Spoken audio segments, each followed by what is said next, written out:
Rec League Podcast. Tell your friends, tell your neighbors, tell your family, tell your haters. Available on Anchor, Spotify, Google Podcasts, Apple Podcasts, Radio Public, Podchaser, Good Pods, Pocket Cast, Breaker, and Stitcher.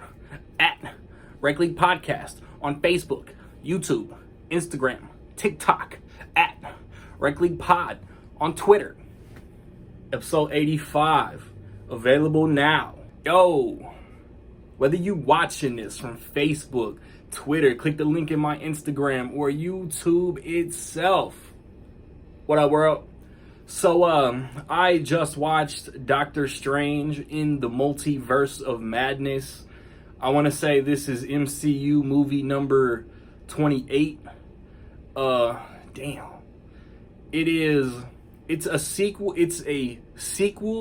It's like, lazy motherfuckers who don't want to say Multiverse of Madness are probably going to say Doctor Strange 2. But it's a Doctor Strange sequel. It's a Spider-Man No Way Home follow-up. It's a WandaVision follow-up. It's an Avengers Endgame follow-up. It's a lot of legs on the spider coming to the torso. It stars Benedict Cumberbatch, Elizabeth Olsen, Xochitl Gomez, Benedict Wong, Rachel McAdams, Chiwetel Ejiofor, Michael Stuhlbarg, and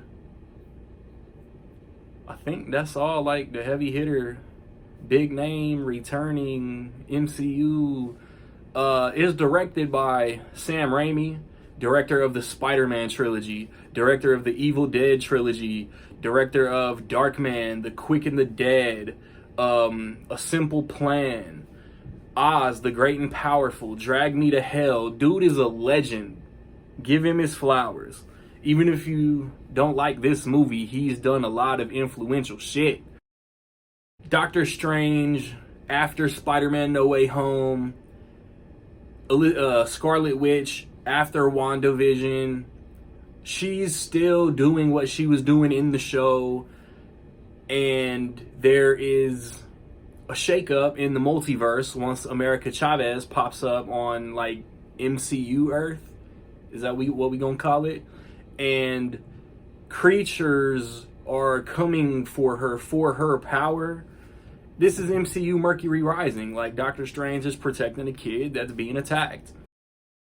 As you can see, this is my second most anticipated movie of the year. Like, after No Way Home, like, I was too excited for this movie.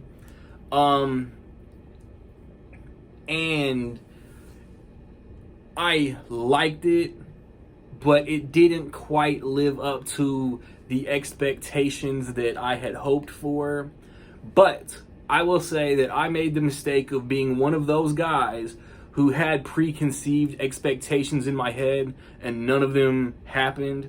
Like, I had what I wanted to happen in my head, and that's just not where the movie went. So I played myself. I live with that. But also, that's kind of Spider-Man No Way Home's fault for giving, I think, a lot of people the expectations that stuff was going to happen in this movie that was never even alluded to. I think I really liked Benedict Cumberbatch as Doctor Strange for, the 5th time now in all of the multiple versions of the character he played. Yeah, like, he's just got that dry wit that I think is hilarious. I think Elizabeth Olsen is perfect as Scarlet Witch. I feel like in the past, 8 years or so, her acting has come into question. The Sokovian accent goes in and out. Like, who cares? She's a badass as this character and one of the strongest, far and away characters in the whole universe.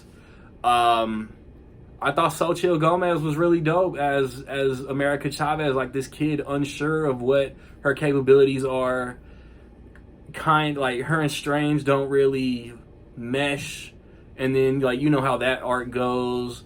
There's the humor, the back and forth with Wong. That's like, Wong is one of the more underrated characters in the universe, and between Shang-Chi and No Way Home, now obviously this, he's just becoming like more and more of like that guy that you love to see in these movies.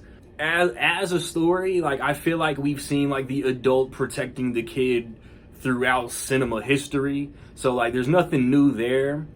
But the choice after Scott Derrickson stepped down, I think there were creative differences. And like he's doing the Black Phone. Like I remember talking to my guys on the podcast, like on the group chat. I'm gonna take y'all behind the curtain. When they said Sam Raimi, I swear all three of us were like, the obvious choice was right there. Like I ain't gonna front. I'll put it out here for the whole world to hear. I've never seen his Evil Dead trilogy. I know nothing about Ash Williams. I haven't seen Ash versus Evil Dead. I don't care about the remake. But I've seen Darkman. I've seen his Spider-Man movies. His horror influence is in those movies. His horror influence is all over this movie. This is not scary, but there's a lot of creepy imagery. There's I know it's probably like the cameraman, but you know, Sam Raimi's directing everybody. This is Sam Raimi's movie. He's directing the actors, how to portray, how to say their lines, how to conduct themselves on camera. So he's got the guy working the cameraman doing the tilts and the off angles and like his style. And that shit plays all the way throughout. And like I said, like the visuals, like not scary, but very creepy. Like throughout. There's some shit that reminded me of It, and obviously like his Evil Dead stuff. That was like 30, 40 years ago, but he's still doing his thing, like leaving his mark and Easter eggs. Obviously there are other Marvel references. I'm not gonna say anything about that, especially if you haven't seen any trailers. Danny Elfman was killing it with this score. I'm not positive that he's scored any other MCU movies, but the score caught my attention early on, and it was pretty great. So yeah, like I will say that I didn't love it like I wanted to. Like earlier this week, The Batman, my favorite movie of the year so far. I was thinking like, man, like by the end of this week, I could have a new favorite movie of the year.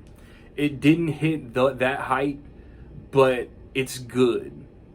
And it's like, the MCU is so good that I kind of feel like this is on the lower end of the MCU spectrum as a movie. There's a lot to like. There's a lot to love. There is a mid-credits and a post-credits. So 28 movies in, I hope you're not leaving as soon as the credits start. And this is definitely a movie this is the first movie put out by the MCU that if you're not caught up and familiar with the TV shows on Disney Plus, you will be lost.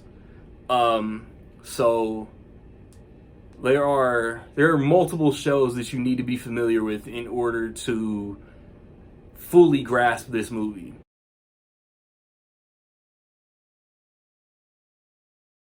So with all that being said, man, I will say that in my opinion, Doctor Strange in the Multiverse of Madness is dope. Have you seen Multiverse of Madness, man? What you think about it? Positive, negative, somewhere in between? Let me know.